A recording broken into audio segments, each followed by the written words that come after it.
ताना क्यों दिया जाता है कि ये लाडले हैं इस वक्त? ताना वो लोग दे रहे हैं जिन्होंने लाडला बनने की कोशिश की लेकिन वो लाडला नहीं बने। और लाडला अब कौन देना है ताना? हमारे बिलावल साहब दे रहे हैं ताना।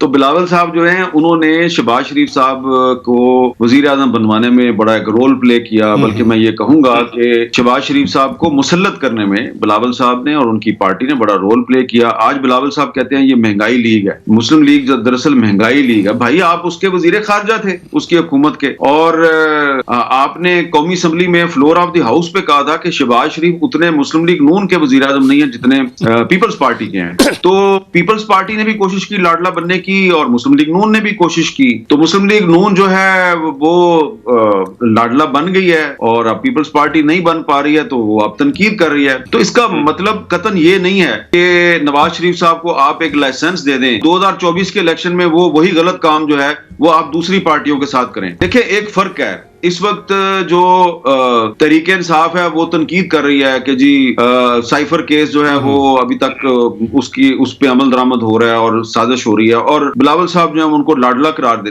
पीपल्स पार्टी ने भी पूरी कोशिश की, कामयाब जो है वो मुस्लिम लीग नून हो गई है क्योंकि मुस्लिम लीग नून जो है उसने ज्यादा कंप्रोमाइज कर लिए हैं। तो ठीक है, अगर लड़ रहे हैं तो लड़ने दें इनको, हमारा क्या जाता है। राना सनाउल्लाह साहब मीर साहब आज कह रहे थे कि हम पंजाब में 141 में से 120-25 हम सीटें निकालेंगे, और वो कह रहे हैं कि मुस्लिम लीग नून खुद ही हुकूमत अपनी बनाएगी।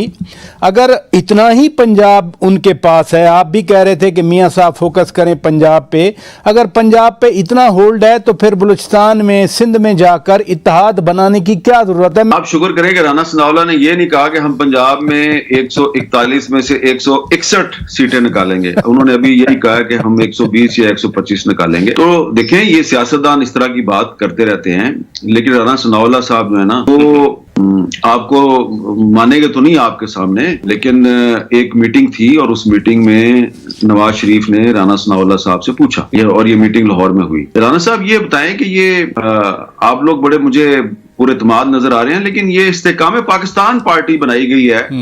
तो बहुत से लोग जो है वो जब मैं लंदन में था तो वो मुझे कह रहे थे कि हमने मुस्लिम लीग नून में आना है, लेकिन वो तो इस्तेकाम पाकिस्तान पार्टी में चले गए हैं, तो ये क्या चक्कर है? तो राना साहब ने कहा जी आप बेफिक्र हो जाएं, ये अगर इस्तेकाम पाकिस्तान पार्टी के प्लेटफॉर्म से भी लड़ेंगे तो आएंगे हमारे पास ही। तो उसके बाद जो गुफ्तगू हुई वो फिर किसी वक्त के लिए छोड़ देते हैं। तो नवाज शरीफ साहब जो हैं वो उनको भी इस पर अभी तक कोई सेटिस्फैक्टरी जवाब नहीं दिया। फिर जो मुस्लिम लीग नून केपीके के सदर है जनाब अमीर मुकाम साहब ने भी कुछ बातें शेयर की हैं शहबाज शरीफ साहब के साथ और नवाज शरीफ साहब के साथ। और इसमें असल बात यह है कि अगर राना सनाउल्लाह साहब ये समझते हैं कि 141 पंजाब की जो सीटें हैं कौमी असम्बली की उसमें से वो 125 मुस्लिम लीग नून लेके चली जाएगी, तो फिर वो मुझे बताएं ना कि ये जो कुछ 40-50 इलेक्टेबल्स बड़े बड़े जुगादरी इलेक्टेबल्स जो इस्तेकाम पाकिस्तान पार्टी में शामिल करवाए गए हैं, तो क्या ये हार जाएंगे? क्या ये हार जाने के लिए इस्तेकाम पाकिस्तान पार्टी में क्या